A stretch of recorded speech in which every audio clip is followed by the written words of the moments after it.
Service in Memphis has issued a tornado warning for northern Henderson County in western Tennessee, southwestern Benton County in western Tennessee, southern Carroll County in western Tennessee, northern Decatur County in western Tennessee, until 11:30 p.m. Central Daylight Time.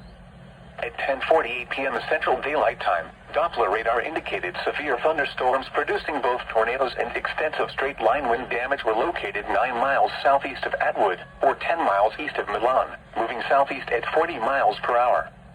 Hazard, tornado. Source, radar indicated rotation. Impact, flying debris will be dangerous to those caught without shelter. Mobile homes will be damaged or destroyed. Damage to roofs, windows, and vehicles will occur. Tree damage is likely. Locations impacted include Lexington, Natchez Trace State Park, Natchez Trace State Forest, Parsons, Decaturville, Parker's Crossroads, Garden, Barberton, Wildersville, Clarksburg, Howley, Hickory Flat, Buxelltown, Jeanette, Union Cross, Mount Tabor, Sugar Tree, Timberlake, Cozette, and Westport. Take cover now. Move to a storm shelter or an interior room on the lowest floor of a sturdy building. Avoid windows. If you are outdoors, in a mobile home, or in a vehicle, move to the closest substantial shelter and protect yourself from flying debris.